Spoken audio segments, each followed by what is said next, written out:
Buen día, doctora. Bueno, vamos a hoy día hablar de los tumores que provienen de la musculatura del útero. Entonces ustedes ya se ubican de qué estamos hablando. Estos tumores se caracterizan por ser benignos y afectan a las mujeres en edad reproductiva. Entonces vamos a hablar de los miomas uterinos o la miomatosis uterina. ¿Se ve pantalla, chicos? No, doctor. No, doctora. Ay, qué raro. A ver, otra vez, por favor.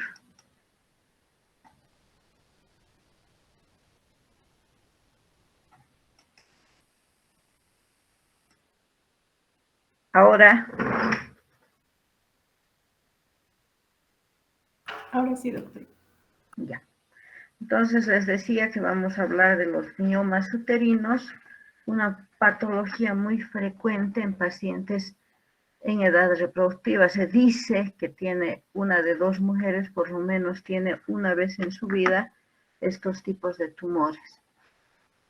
Los miomas uterinos, ustedes saben muy bien, son tumores benignos femeninos que pertenecen a la serie mesenquimatosa y están originados a partir de las células musculares del miometrio.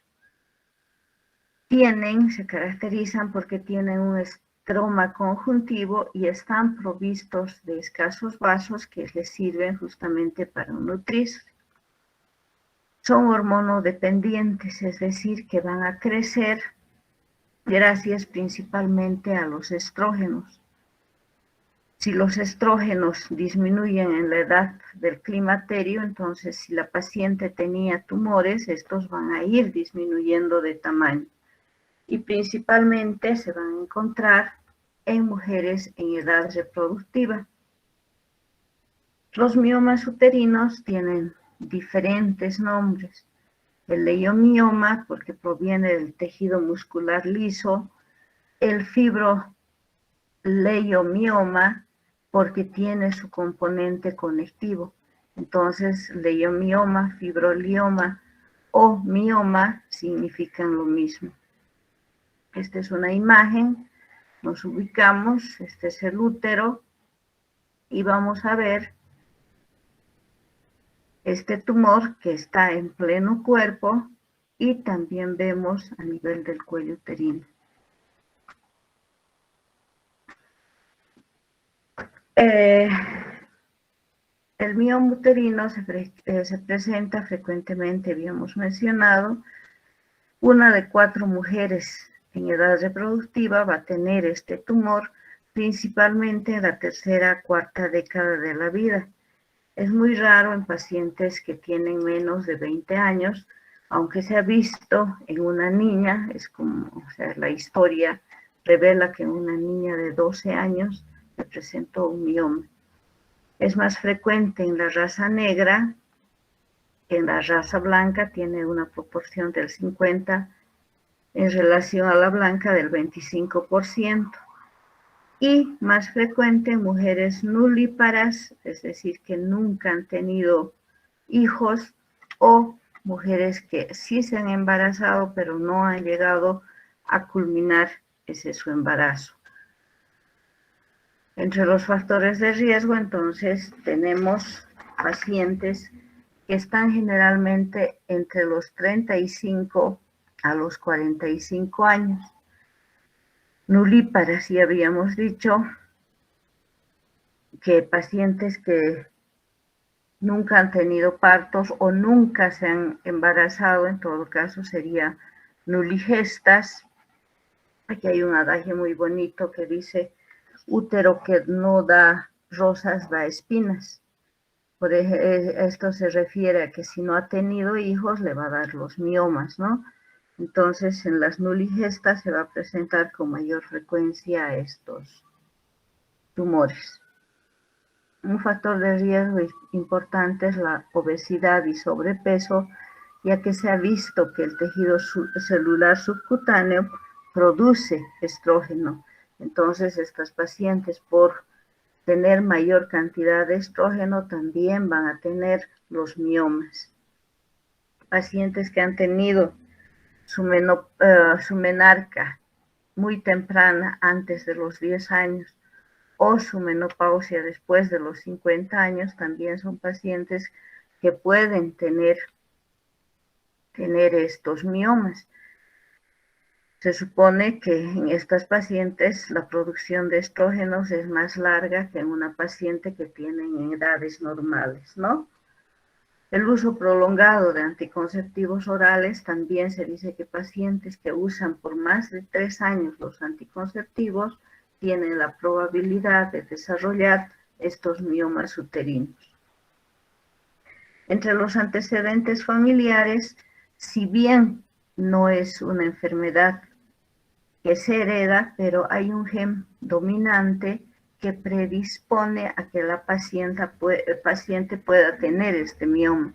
La madre, la abuela tuvo, entonces la hija o la nieta puede tener también este mioma. Y habíamos mencionado que en la raza negra es más frecuente que en la raza blanca. Dado esto, entonces nosotros vamos a clasificar a los miomas por su localización topográfica o anatómica. Esto se refiere a que nosotros dividimos al útero en cuerpo y cuello. Entonces, los miomas se localizan más frecuentemente en el cuerpo, en un 95%, y en el cuello, un 5%. Los del cuerpo tienen su crecimiento gracias a los estrógenos. Se dice que los del cuello, a pesar de que en la etapa de la menopausia pueden seguir creciendo. Entonces son estrógeno dependientes los del cuerpo. Un poquito recordando cómo está formado o qué capas tiene el útero. Una capa externa, que es la serosa, conocida con el nombre de perimetrio, una capa media, el miometrio, y una capa interna, el endometrio. Entonces nosotros en el útero vamos a encontrar estas 3 capas que van a ser también donde se van a localizar los miomas. Por lo tanto, por su localización, los miomas se clasifican en intramurales, que están en el espesor del miometrio, los submucosos y los subserosos, de acuerdo a la localización de las capas del útero.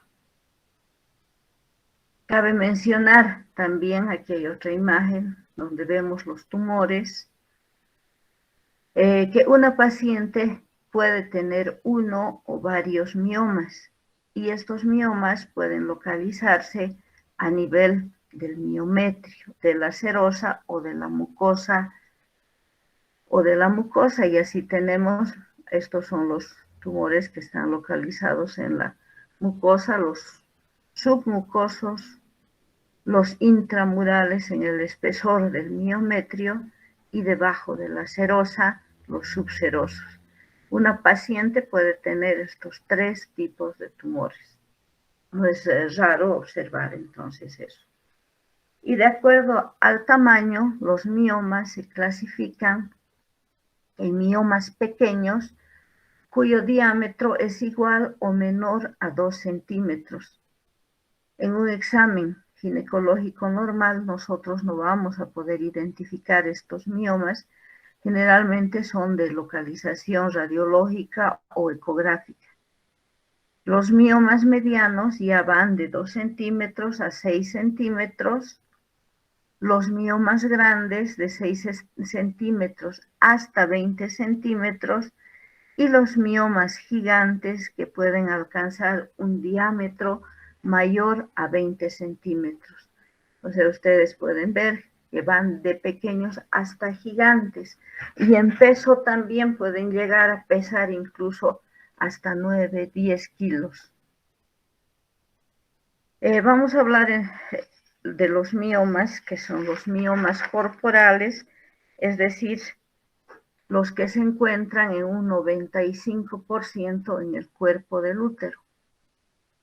Estos a la vez se clasifican, pueden localizarse en el interior del miometrio, los intramurales, que están en una proporción del 60 al 70%, los subserosos en un 10%, y los submucosos en un 15 a 25%.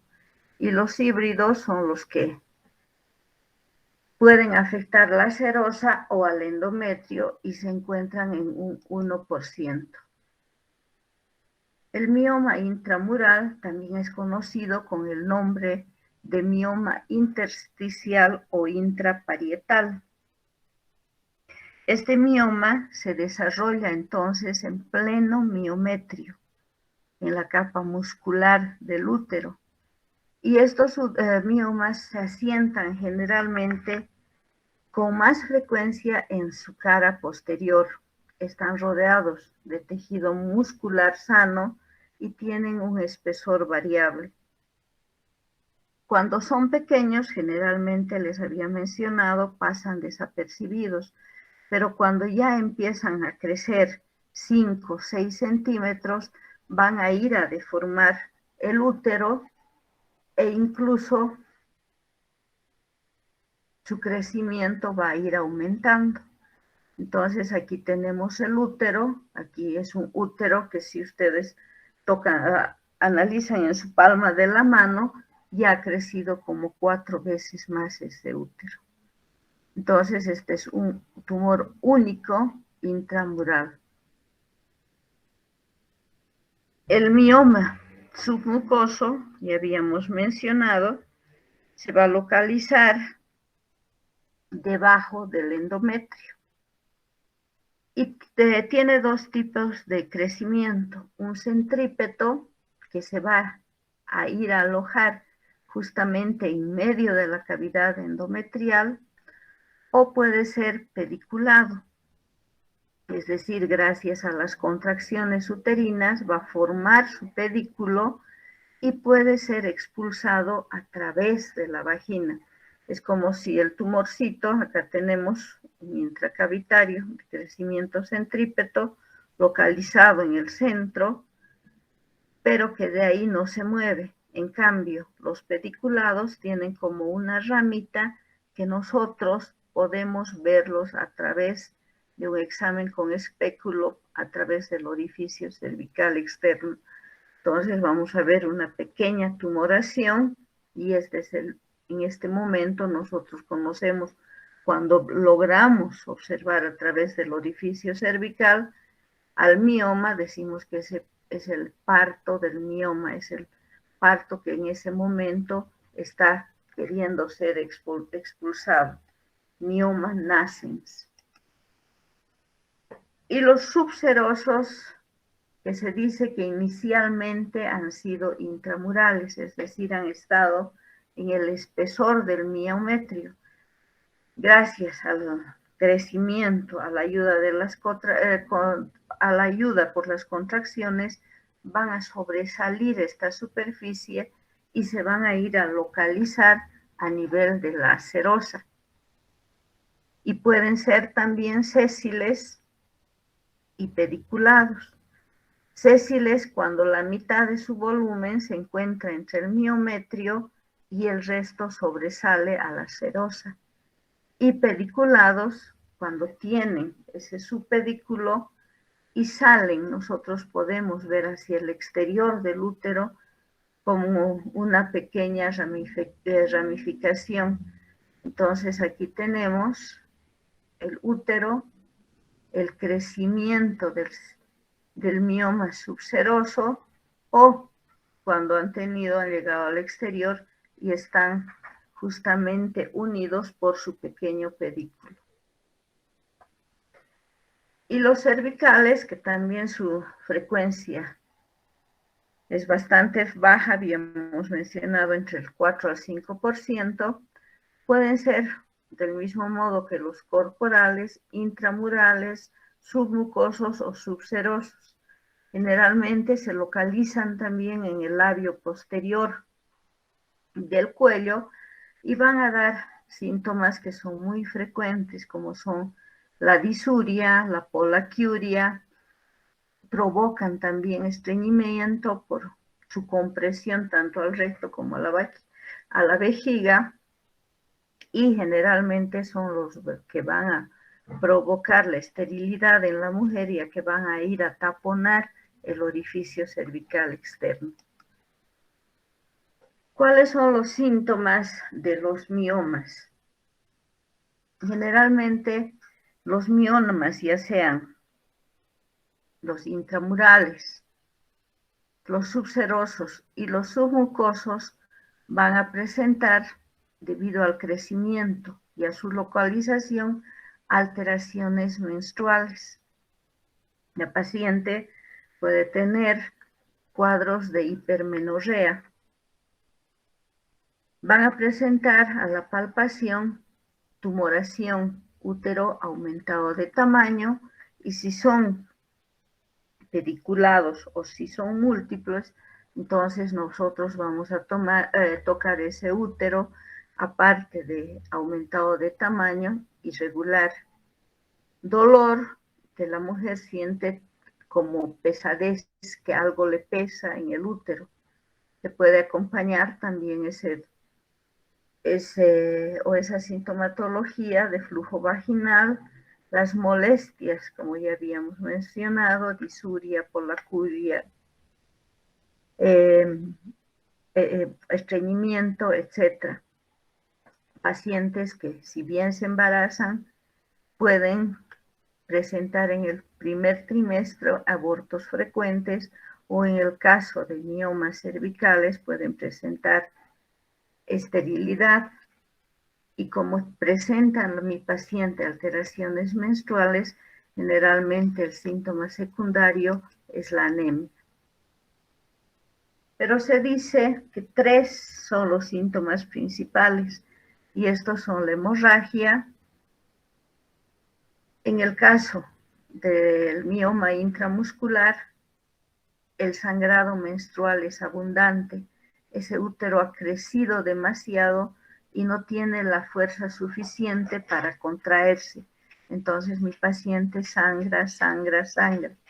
El submucoso se caracteriza porque tiene sangrados irregulares fuera del periodo menstrual. Sangrados escasos, mi paciente puede sangrar durante todo el mes, gota, aparte de su periodo menstrual. El dolor que habíamos mencionado, que generalmente se localiza a nivel del hipogastrio, y síntomas de compresión. Entonces, esos 3 síntomas, aparte de los que ya hemos mencionado, son los 3 síntomas que nos van a permitir identificar o hacer nuestro diagnóstico, nuestra impresión diagnóstica sobre un mioma uterino. Los miomas, en su crecimiento, van a sufrir alteraciones secundarias que van a alterar la estructura fibromusculosa característica de ese mioma, y generalmente se van a presentar por falta de irrigación. Estas alteraciones son de diferente índole y tienen diferente significación clínica. En la mayor parte de los casos se presentan, como les había mencionado, por falta de irrigación, por torsión del pedículo. Un mioma se puede torsionar, es decir, su pedículo da la vuelta, interrumpe el flujo sanguíneo y provoca dolor. ¿Y cuáles son los procesos degenerativos más frecuentes de los miomas? La más frecuente es la degeneración hialina, que se presenta en el 65% de los casos, y se caracteriza porque el músculo uterino es reemplazado por trabéculas hialinas de diferente espesor, lo que hace que ese útero tenga un aspecto homogéneo y de consistencia blanda. Normalmente un útero es de consistencia dura, en este caso aparenta ser un útero que tiene un embarazo. La segunda degeneración es la quística, perdón. Estas áreas de hialinización van a sufrir licuefacción y las zonas se van a reblandecer y se van a formar cavidades. Dentro de estas cavidades, entonces, se va a llenar de líquido y pueden ser únicos o múltiples.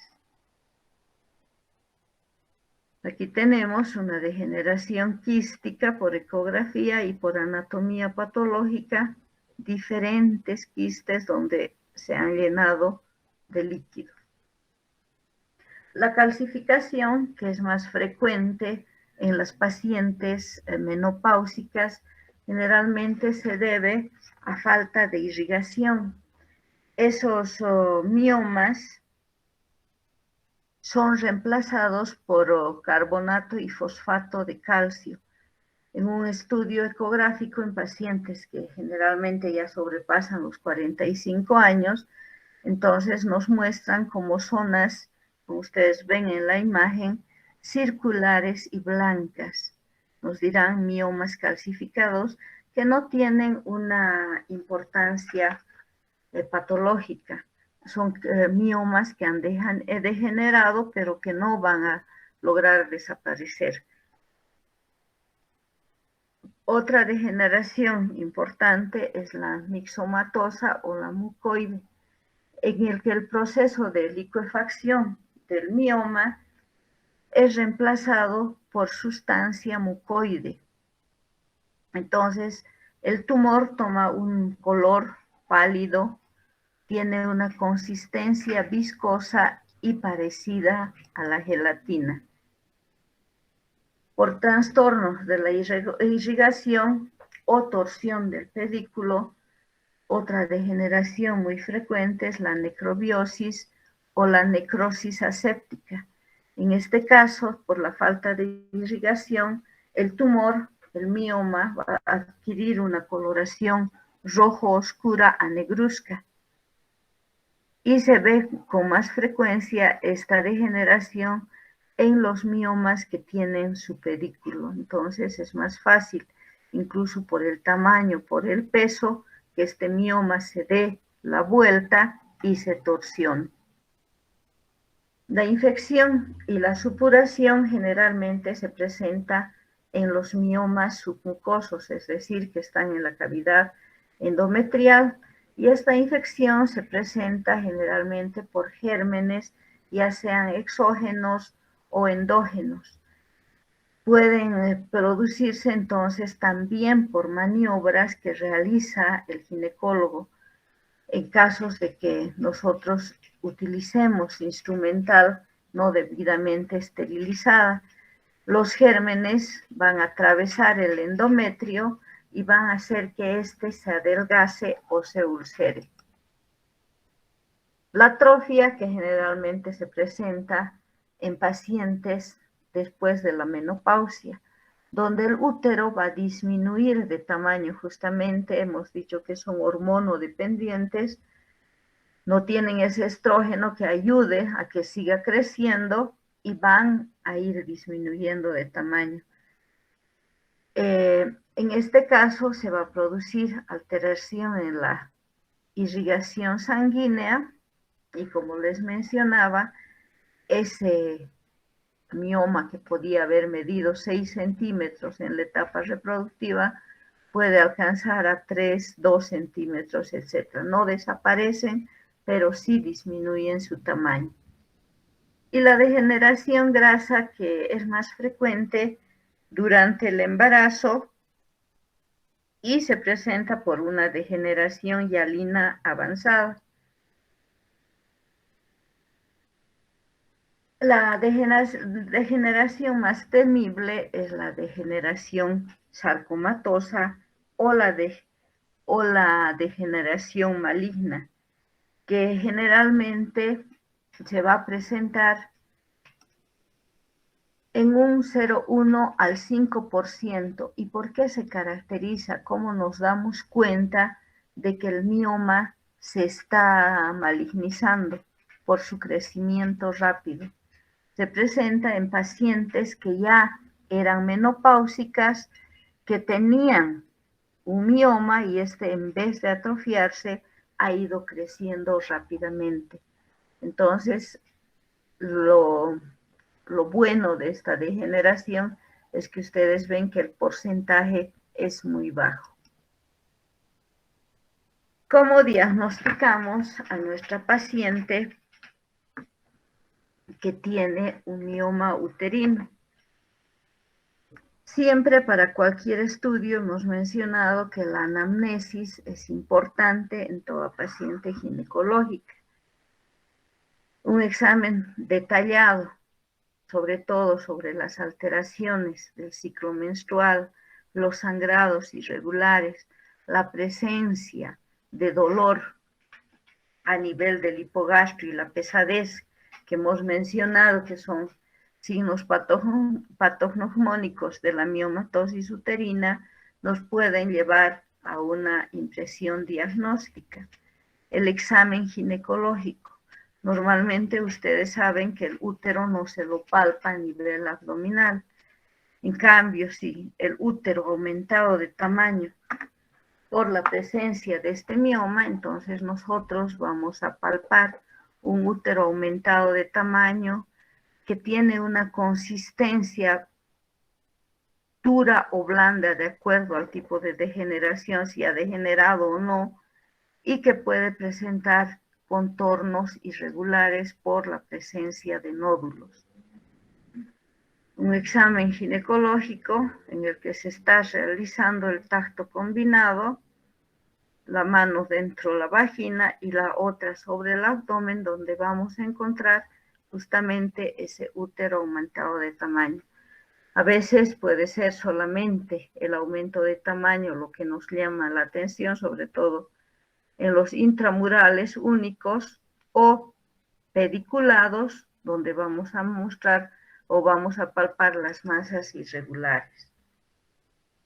El diagnóstico, el más que nos va a llevar el examen para llegar a un diagnóstico adecuado, es la ecografía, que se dice que es la piedra fundamental para diagnosticar esta ecografía, este mioma, nos va a permitir identificar o determinar el tamaño, la localización y a veces las complicaciones que puede tener de acuerdo a este tamaño.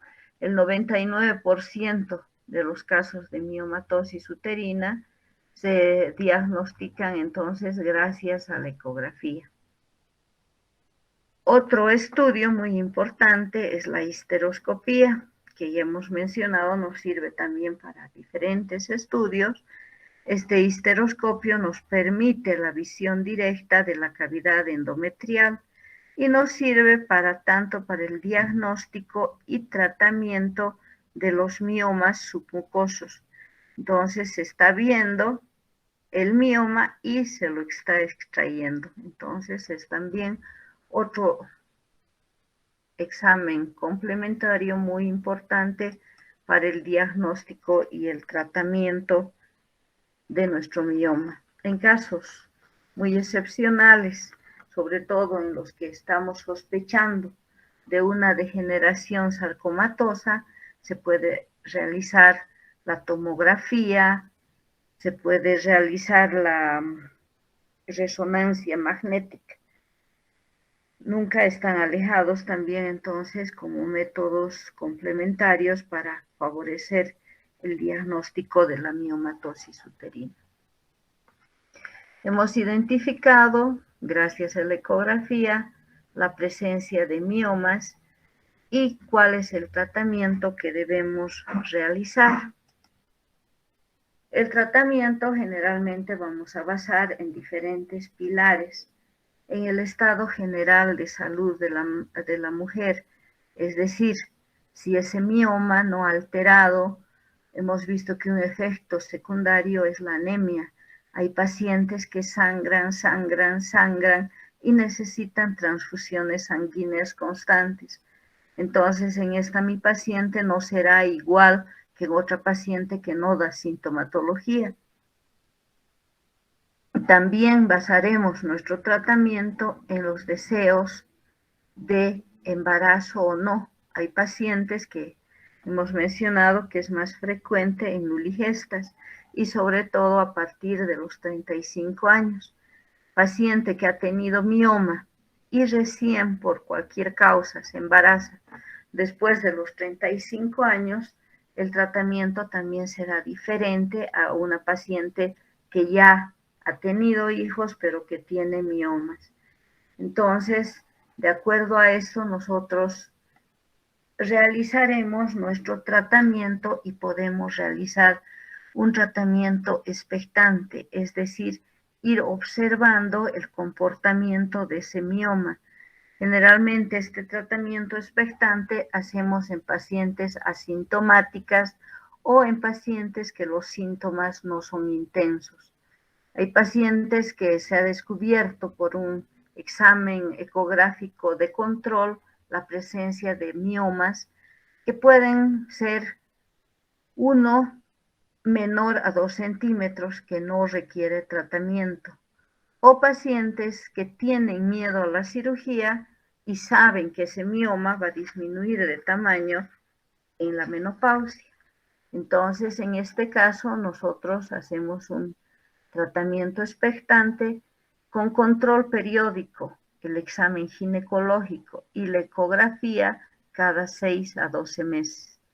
Si nuestro mioma va creciendo, es indicación inmediata de histerectomía porque puede malignizarse. El tratamiento médico que generalmente hacemos para aliviar los síntomas de la paciente, como son el dolor, el sangrado y un poco para parar el crecimiento tumoral. En este caso, nosotros, sobre todo para el dolor y para controlar el sangrado irregular que presenta, damos cualquier tipo de antiinflamatorio, de preferencia el ibuprofeno, que vamos a utilizar un comprimido cada 8 horas, 1 a 2 días antes de que se inicie la menstruación. Si mi paciente tiene ciclos regulares de cada 28 días, entonces yo daré el día 26. Si mi paciente tiene ciclos irregulares, ustedes saben que hay signos y síntomas que alertan que esa paciente ya le va a venir su periodo menstrual, como ser una mastalgia, hinchazón a nivel del abdomen, etcétera, ¿no? Se puede utilizar para evitar la proliferación del endometrio, los anticonceptivos orales a base de progesterona. En estas pacientes también se puede utilizar o insertar dispositivos justamente a base de progesterona que nos van a ir a disminuir el sangrado, la hemorragia que tienen estas pacientes. Se dice que los análogos de los receptores de las hormonas también disminuyen el tamaño de los leiomiomas. El tratamiento médico en sí nos va a servir más que todo para aliviar los síntomas. Cuando mi paciente ya ha cumplido su paridad, mi paciente no quiere arriesgarse, que crezca, que se degenere ese mioma, entonces podemos realizar una histerectomía. Y la histerectomía puede ser total, es decir, donde nosotros vamos a sacar el cuerpo y el cuello. Puede ser subtotal, donde simplemente o vamos a sacar el cuello o vamos a sacar el cuerpo de acuerdo a la localización del tumor, o puede ser ampliada, en la que ya vamos a sacar, aparte del cuerpo, del cuello, los anexos, es decir, útero, o diré ovarios y las trompas. También podemos hacer nuestro tratamiento conservador quirúrgico, en el que solamente vamos a hacer la extirpación del mioma. Estos casos se dan generalmente en pacientes que no han tenido hijos y buscan la posibilidad de un embarazo. Entonces vamos a realizar en estas pacientes la miomectomía. Aquí vemos una imagen, es una incisión mediana infraumbilical, donde nosotros estamos extirpando el útero porque esta paciente tiene un mioma intramural que ha crecido demasiado. En este caso, este mioma estaba ocupando toda la cavidad abdominal. Se saca el útero, es como si mi paciente estuviera embarazada. Ustedes ven que cuánto ha crecido ese útero y posteriormente se procede a la extirpación. En este caso es una histerectomía total. Aquí tienen el cuerpo del útero y aquí tienen el cuello. Este útero se logró pesar y pesaba, 9 kilos. Aparte de la cirugía, de la histerectomía, la miomectomía, existe la embolización de las arterias uterinas. ¿En qué consiste la embolización de las arterias uterinas? Este procedimiento se realiza con paciente dormida.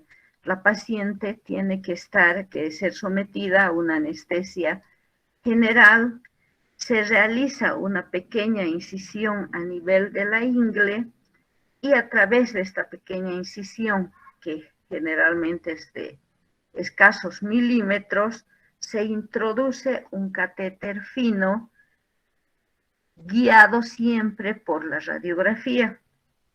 Y este catéter fino que va a ingresar desde la ingle va a llegar hasta las arterias uterinas. Una vez que está en las arterias uterinas, entonces se administra una sustancia conocida con el nombre de polivinil alcohol. Tiene unos micrones, unas micropartículas que van a llegar a los miomas y van a interrumpir la circulación, van a obstruir a los vasos y por lo tanto, al no tener irrigación, este mioma va a disminuir de tamaño y van a desaparecer los síntomas de esta miomatosis. Se dice que este procedimiento hace que reduzca su tamaño un mioma en el 50% de los casos. ¿Y en qué pacientes se va a realizar? En pacientes que no quieren cirugía, en pacientes en las cuales se quiere conservar el útero, pero estas pacientes ya no raramente vuelven a embarazarse, sobre todo en pacientes que no quieren la cirugía. Hay pacientes que tienen temor a cualquier tipo de cirugía. Entonces, para aliviar la sintomatología, nosotros podemos hacer este procedimiento. Aquí hay una imagen donde les decía que se va a inyectar a través de la ingle la sustancia. Y aquí, como casi en todas las clases, presentamos un resumen de qué vamos a hacer con nuestra paciente que tiene miomas y de acuerdo al tratamiento que vamos a realizar. Paciente joven que no tiene hijos, tiene pequeños miomas y no tiene síntomas, entonces hemos dicho que podemos realizar una conducta expectante con un examen periódico cada 6 a 12 meses. Paciente joven que no tiene hijos, pero los miomas ya son medianos o grandes, de acuerdo a la clasificación, más de 6 centímetros. Ya tiene como síntomas sangrados, una hipermenorrea, sangrados irregulares. Entonces, al no tener hijos y es joven, nuestro tratamiento es también conservador, donde nosotros solamente vamos a extirpar el mioma, es decir, vamos a realizar la miomectomía.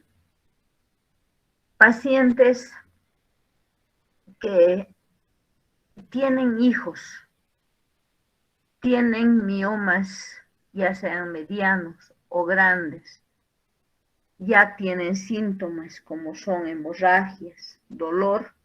En estas pacientes se aconseja la histerectomía.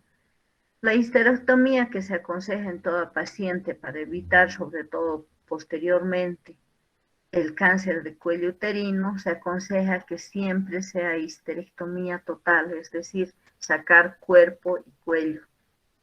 Pacientes climatéricas que pueden tener o no hijos, los miomas son pequeños y no presentan síntomas, igual que en las jóvenes se hace un tratamiento expectante conservador con su control periódico ecográfico para ver si ese tumor no se está degenerando. Hay pacientes que están en la edad del climaterio o pacientes que ya han cumplido su etapa reproductiva o pacientes que incluso a pesar de no tener hijos por el miedo a la degeneración maligna, nos piden la histerectomía. Entonces eso también hay que dejar siempre a elección de la paciente. Nuestro fin es informar y nuestra paciente ya decidirá bajo nuestra información.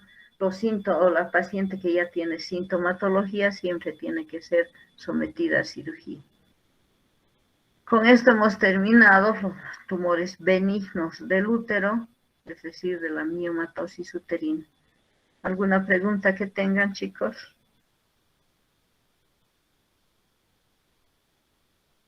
La parte de ginecología tiene infinidad de casos. En nuestra clase vamos a tomar los temas más frecuentes y los más importantes, ¿no? Los que más se ven en la práctica. Bueno, pues chicos, entonces nos vemos el miércoles si no hay ninguna pregunta. Chao chicos, hasta el miércoles. Hasta luego, doctora, gracias. Hasta luego, doctora. Gracias.